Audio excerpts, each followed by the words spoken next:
네, 슬기로운 생활을 위한 생활백서 매주 목요일은 매일 먹는 식품 건강을 찾아주는 약품 제대로 먹고 올바르게 사용하는 방법을 알아봅니다.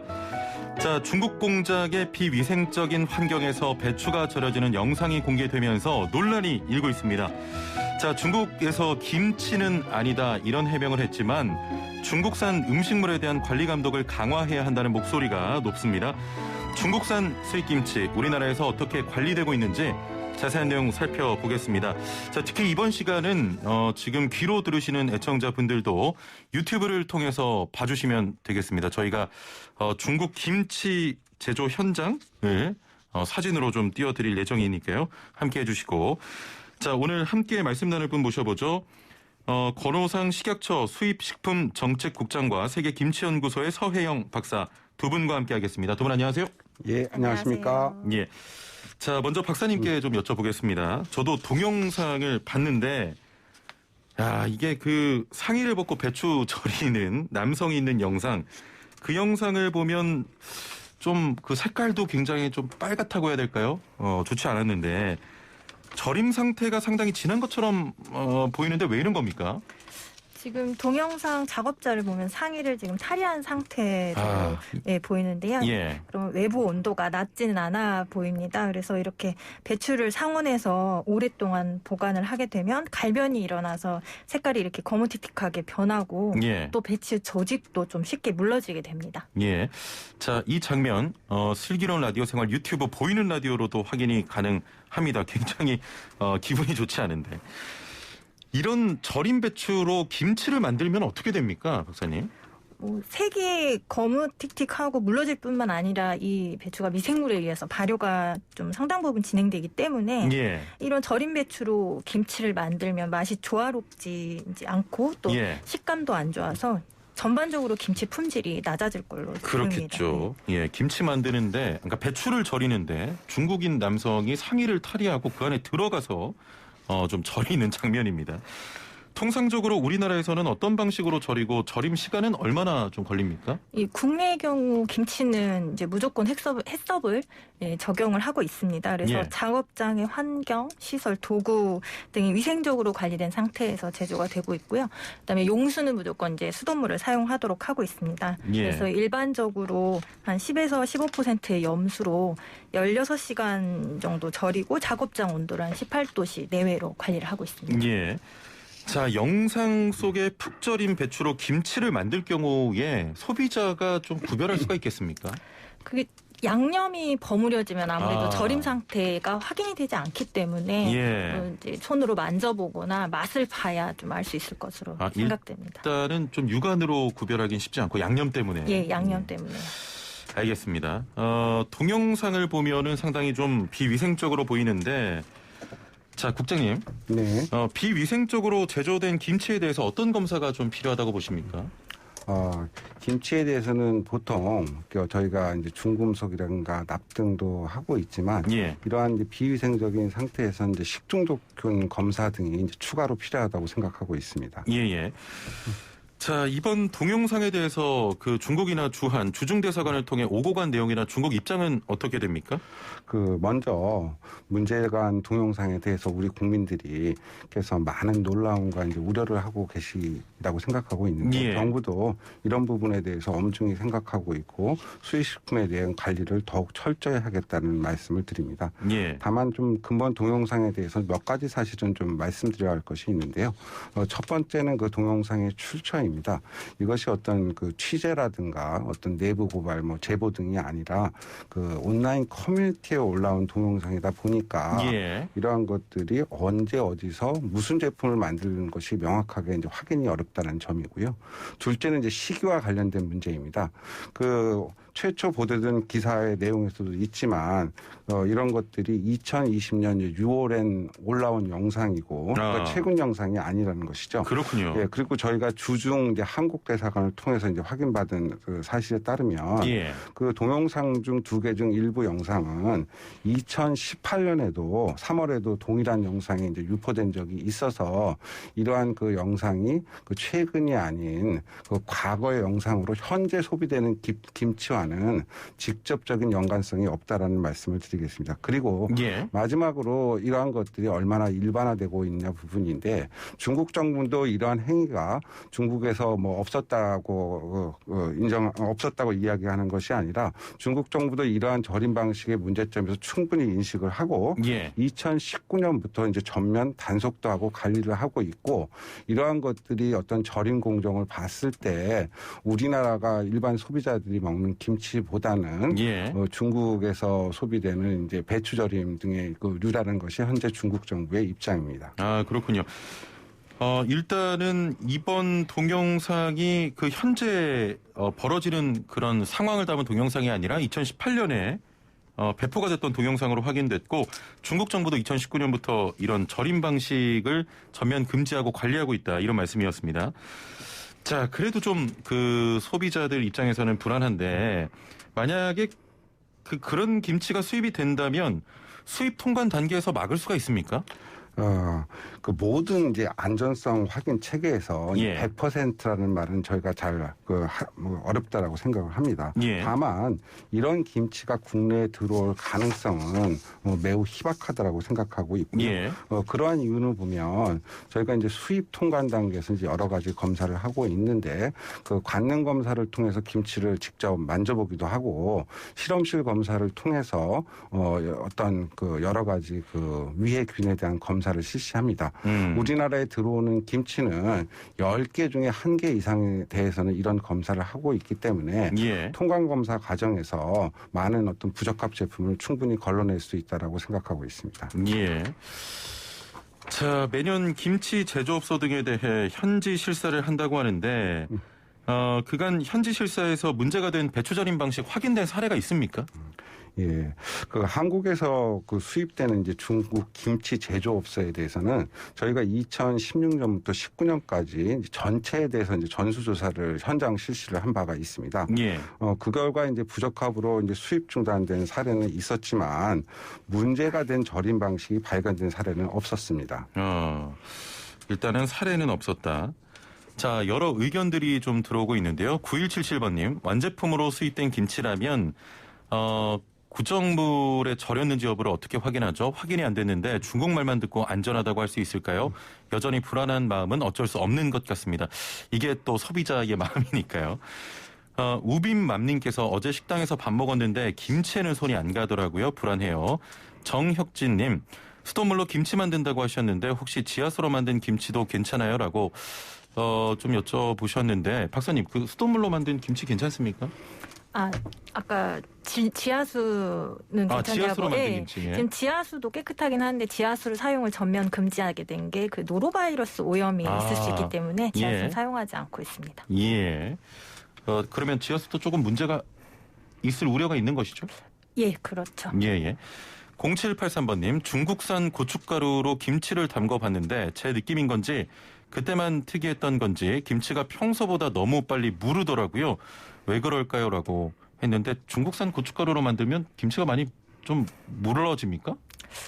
그 고춧가루 때문이라고 명확히 단언할 수는 없고요. 예. 예, 원료 상태나 그다음에 절였을 때 그런 부분들이 종합적으로 좀 확인이 돼야 말씀드릴 수 있겠습니다. 예. 자, 국장님, 그 현지 실사에서 비위생적인 배추절임에 대해서 이 적발이 가능합니까? 네, 그 현지 실사를 하게 되면 저희가 그 사용하는 원료부터 작업장 위생이라든가 제조 시설들 전반에 대해 그 점검을 하게 됩니다. 여기에는 당연히 이제 김치 절임 공정이 확인이 되기 때문에 문제가 된 배추 절임 방식으로 제조를 하는 경우에는 적발이 가능합니다. 예. 자, 현재 생산 단계부터 통관, 유통 단계에 걸쳐서 안전성 관리를 강화한다고 했는데 좀 어떻게 관리할 계획이신지요? 아까 저 사전에 말씀드렸다시피 이제 이런 가능성은 희박하다고 생각하지만 저희 국민들의 우려를 고려해서 그 지난주부터 중국산 절임 배추와 이제 김치에 대해서는 기존의 어떤 기준 검사 외에 식중독균이라든가 보존용 등 검사를 추가해서 제조업소별로 매 2회 유예를 실시할 계획이고 예. 아울러 소비자 단체와 함께 다음 주부터는 그 유통되는 김치에 대해서 김치와 원재료에 대해서 안전 검사를 조속히 실시할 계획입니다. 예. 참고적으로 작년에도 유통 수입 김치에 대해서 이제 소비자 단체와 함께 그 검사를 실시했는데 일단 결과는 모두 적합한 것으로 나왔습니다. 또 아울러 2022년부터는 우리가 수입 김치에 대해 해썹 적용을 의무 적용해서 안전한 제품만이 수입되도록 안전관리를 강화할 계획입니다. 예, 알겠습니다. 자, 이번 사건과 관련해서 소비자들에게 좀 하실 말씀이 있으십니까? 네네. 다시 한번 근본 동영상으로 인한 소비자들의 우려와 또 부수적으로 또 발생하고 있는 음식점 등 영세 자영업자들의 어려움에 대해서 예. 정부가 무겁게 인식하고 있다는 말씀을 드리고요. 이러한 사건에 대해서 조속한 해결을 위해서 근본 강화 조치에 따른 검사 결과를 소비자분들에게 소상히 알릴 계획이고 중국 정부하고도 협조를 지속할 계획입니다. 예. 앞으로 또 위에 우려가 있는 식품 등이 수입되지 않도록 더욱더 안전관리에 만전을 기하도록 하겠습니다. 예, 앞으로 노력해 주시고요. 박사님께도 한 가지만 여쭤볼게요. 지금 다른 이야기입니다만 중국에서 김치 공정 한창 하고 있는데 소비자들은 어떤 좀 입장으로 이런 걸 바라봐야 되겠습니까? 어쨌든 우리가 김치 종주국이고 예. 이제 그런 거에 이제 흔들리지 말고 우리 김치다라는 그런 생각으로 우리 김치 맛있게 잘 먹어주시면 좋을 것 같습니다. 네, 알겠습니다. 자, 두 분 말씀 여기까지 듣겠습니다. 감사합니다. 감사합니다. 네, 지금까지 권오상 식약처 수입식품정책국장과 세계김치연구소 서혜영 박사와 함께했습니다. 네, 슬기로운 라디오 생활 목요일 2부는 알아두면 돈이 되는 노동법 알돈노 시간입니다. 자, 최근 직원 성폭행 의혹이 제기된 제일회사 제일약품과 직장 내 괴롭힘 등으로 보도된 진안국 장애인복지관에 대한 특별감독 결과가 나왔는데요. 두 건 모두 다수의 노동관계법 위반이 적발이 됐습니다. 직장 내 괴롭힘 방지법이 만들어지고 2년이 됐지만 여전히 이런 일들이 일어나고 있는데요. 자세한 내용 오늘도 함께 짚어보도록 하겠습니다. 자, 오늘의 주제 외에도 노무 관련해서 고민 있거나 궁금한 점 있는 분들 단문 50원 장문 100원의 유료 문자 샵 0945번 또 YTN 라디오 유튜브와 애플리케이션으로 보내주시면 되겠습니다. 자, 그럼 함께 말씀 나눌 분 모셔보죠. 소나무 노동법률사무소 김효신 노무사 나오셨습니다. 노무사님 안녕하세요. 네, 반갑습니다. 예. 자, 노무사님 죄송합니다만 저희가 퀴즈 잠깐 한 번 더 내고 진행을 해보겠습니다. 알겠습니다. 자, 퀴즈 다시 한 번 드립니다. 요즘 식당이나 패스트푸드 카페에서도 사람 대신 주문을 받는 기계를 마주하게 되는데요. 최근 SNS를 통해 자신의 어머니가 패스트푸드점에서 이 기계의 낯선 사용법 때문에 음식 주문을 하지 못하고 집으로 돌아오셨다는 내용이 전해지면서 다양한 계층이 사용할 수 있도록 방법이 필요하지 않냐는 논의도 나오고 있습니다. 음식점에서 직원 대신 주문을 받는 이 기계의 이름은 무엇일까요? 노무사님 잘 듣고 힌트 주셔야 됩니다. 1번 키 리졸브, 2번 키오스크, 3번 키친타월, 4번 키워주세요. YTN 라디오 슬기로운 라디오 생활 청취율 1위 가자. 예, 정답하시는 분은 단문 50원, 장문 100원의 유료 문자 샵 0945 우물정 0945번으로 보내주시면 되고요. YTN 라디오 애플리케이션도 열려 있습니다. 노무사님 민망하게 보기 드리고 있는데 왜 웃으세요? 예. 힌트 어떻게 가능하시겠습니까? 다 완전히 영어로 돼 있는 걸로 택하시면 될 것 같은데요. 예? 예. 이게 한국말은 아니잖아요. 아니 그렇긴 한데. 네. 왜 이렇게? 네, 그걸로 힌트를 하겠습니다. 알겠습니다. 네. 알겠습니다. 전혀 힌트가 된 것 같지는 않은데. 네. 예. 알겠습니다. 자, 지난 1월이었죠. 그 제일약품의 임원이 술에 취한 여직원을 강제로 모텔로 데려가다가 피해자가 또 거세게 저항하니까 1시간가량 폭행한 사건. 또 진안군 장애인복지관장이 장기간에 걸쳐서 전 직원을 괴롭혀 사회적 물의를 일으킨 사건이 있었습니다. 저도 사건 접하고 굉장히 분노했는데 네. 이 두 곳에 대한 특별감독 실시 결과를 발표했다면서요? 네, 맞습니다. 제일약품은 성희롱 때문에 사회적 물의를 일으켰고요. 진안군 장애인복지관은 직장 내 괴롭힘이었죠. 그래서 여기에 대한 관련 조직 문화가 워낙 취약하니까 이 취약한 사업장들 역시 노동관계법 위반 사항이 다수 적발됐습니다. 예. 네.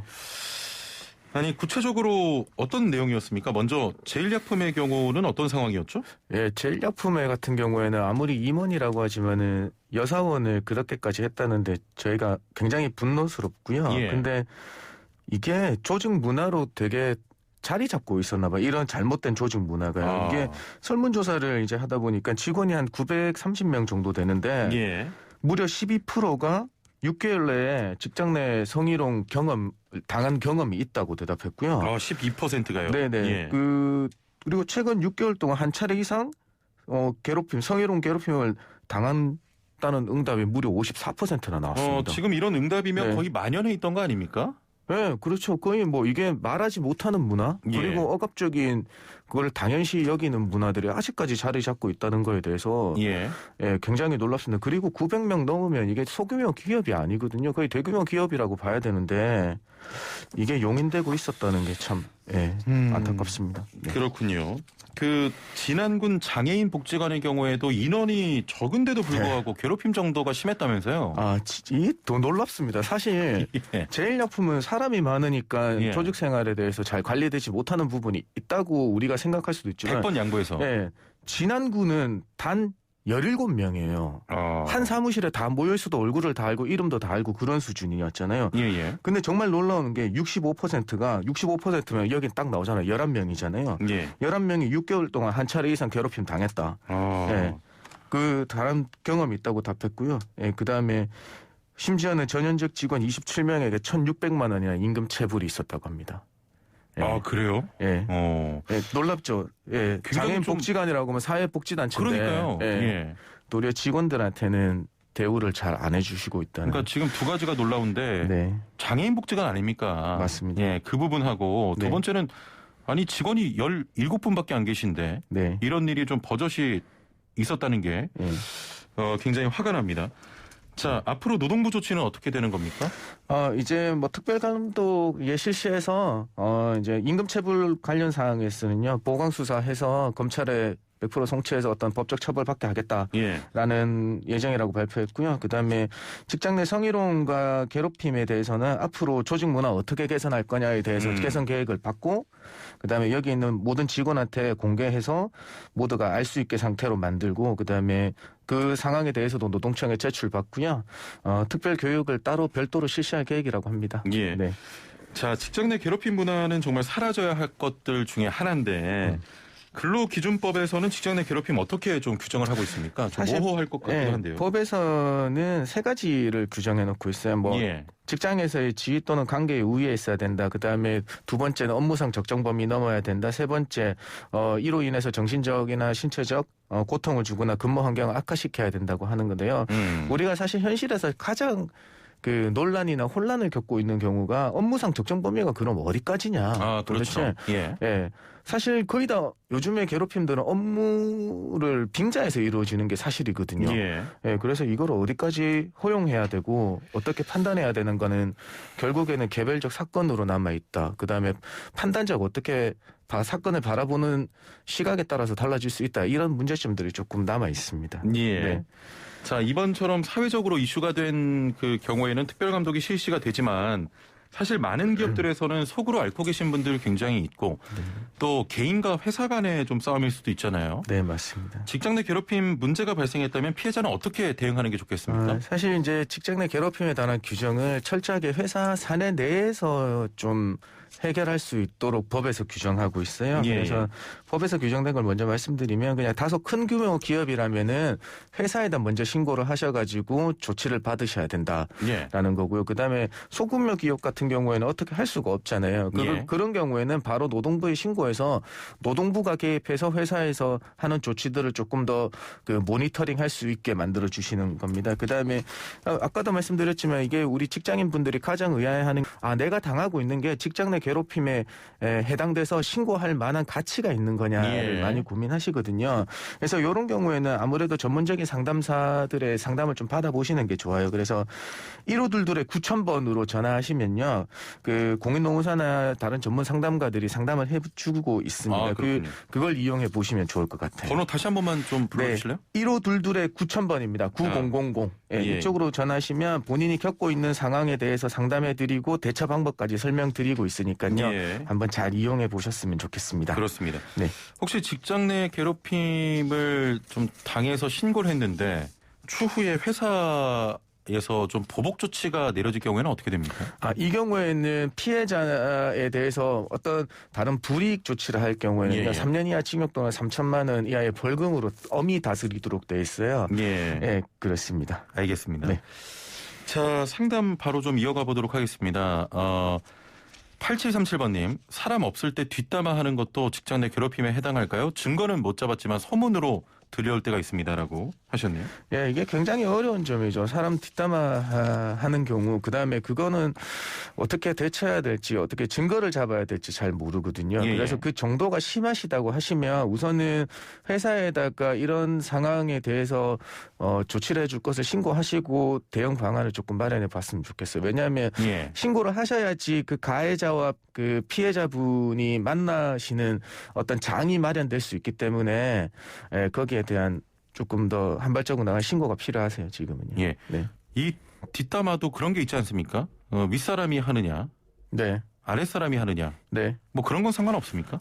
지위의 우위라고 해서 상사는 당연히 포함될 거고요. 관계상의 우위도 당연히 우리가 포섭하고 있거든요. 이 예, 예. 경우에는 뒷담화 할 수 있는 무리들, 그러니까 거기에 이제 뒤에서 무성한 소문들을 생성하고 있는 다른 직원들이 그 다수잖아요. 이럴 때는 관계의 우위를 형성할 수 있기 때문에 그거는 포섭할 수 있습니다. 알겠습니다. 7024번님, 억울하게 괴롭힌 가해자로 몰렸을 때 구제 받을 방법은 없나요? 라고 하셨네요. 네, 이게 이제 가해자로 억울하게 몰리셨을 분 같은 경우에는 사실 별도의, 왜냐하면 회사에서는 어떤 다른 별도의 징계 조치가 있을 거잖아요. 그 징계 조치에 대해서 우리 지방노동위원회에 구제 신청을 제기해 주셔야 돼요. 그래서 거기에서 이제 공적인 기관에서 준사법적 기관이잖아요. 거기에서 억울함을 호소하시고 이런 게 우리 조사위원회나 인사위원회에서 반영되지 않았다는 걸 밝히셔서 좀 억울함을 푸실 수 있는 우회적 방법이 있습니다. 그렇습니다. 네. 1128번님, 노무사님 안녕하세요. 3월 10일 폐업하면서 2달 월급을 못 받았습니다. 2, 3일 안에 바로 입금해 주겠다고 했는데 입금도 안 되고 연락도 안 돼요. 받을 수 있는 방법 좀 알려주시고요. 그리고 아무 통보 없이 폐업하면 실업급여 받을 수 있나요? 라고 하셨네요. 질문이 2개입니다. 네. 그 폐업으로 첫 번째는 임금 체불에 대한 부분인데요. 지금 2개월 분이 체불되셨기 때문에 일단은 노동부에 신고를 하셔서 그 체불 확정을 받으신 다음에 소액 체당금으로 어느 정도 그 체불을 다 받으실 수 있을 것 같아요. 왜냐하면 소액 체당금이 최대 1,000만 원까지 임금 체불을 국가에서 지급하는 제도거든요. 그래서 2개월 체불 같은 경우에는 소액 체당금으로 하실 수 있다. 두 번째, 폐업을 하셨으니까 본인의 의사와는 무관하게 근로관계가 일방적으로 종료되는 경우거든요. 이 경우에는 실업급여 신청하셔서 받으실 수 있습니다. 네. 자, 일단은 뭐 둘 다 되는 거네요, 그렇죠? 네, 다 됩니다. 그러니까 지금 한 가지만 더 알려드리면 3월 10일 날 폐업하셨으니까 아직까지 14일이 경과하지 않았어요. 왜냐하면 사업주는 퇴사하고 난 다음부터 14일 이내에 금품 청산을 하도록 돼 있기 때문에 14일이 지난 3월 25일 날 노동청에 사업장 소재지 관할 노동청에 신고를 하셔서 일련의 절차들을 진행하시면 되겠습니다. 그러면 3월 25일 이후에 처리하시면 되겠습니다. 노동청 신고를 하시면 되겠어요. 네. 답변 감사드리고요. 네. 1904번님, 12월에 점장님과 조금 언성이 높아진 일이 있었는데 제가 먼저 그럼 다음 달까지만 하고 그만두겠다고 하니까 알겠다고 했습니다. 자, 그런데 다시 오셔서 그럴 필요 없이 내일부터 안 나와도 된다고 하더라고요. 해고 아닙니까? 라고 하셨네요. 네. 이 경우에는 사직 일자에 대해서 이제 뭐 1차 합의가 있었던 걸로 보여요. 근데 그래서 해고일이 아니라 그만두는 날은 정해진 상태에서 다시 오셔가지고 내일까지만 하라고 하셔가지고 해고 수당이 문제될 것 같거든요. 그래서 이게 뭐 해고 수당은 당연히 이제 내일 해고하셨으니까 30일 전에 해고 안 하셨으니까 해고 수당은 발생을 하고요. 그다음에 어떻게 보면 해고일은 정해졌지만 다시 오셔가지고 해고하셨으니까 5인 이상이면 절차 위반의 부당 해고에도 해당될 수 있을 것 같습니다. 부당 해고에 해당될 수 있다. 네네. 5명 이상 사업장일 경우에만 그렇다는 걸 말씀드리고요. 해고 수당은 우리 1명 이상 사업장이면 다 직원 1명이면 다 되는 거니까 그게 조금 구분하셔서 이해하셨으면 좋겠습니다. 알겠습니다. 자, 오늘 말씀 여기까지 듣도록 하겠습니다. 감사합니다. 네, 고맙습니다. 네, 지금까지 서라무 노동법률사무소 김효신 노무사와 함께했습니다. 네, 오늘 정답은 2번 키오스크였습니다. 제작진이 추첨을 통해서 따로 연락을 드리고요. 자, 이번 방송 끝나고 한미 외교 국방장관의 공동 기자회견을 생중계로 전해드리겠습니다. 내일 뵙죠. 최영진이었습니다. 고맙습니다.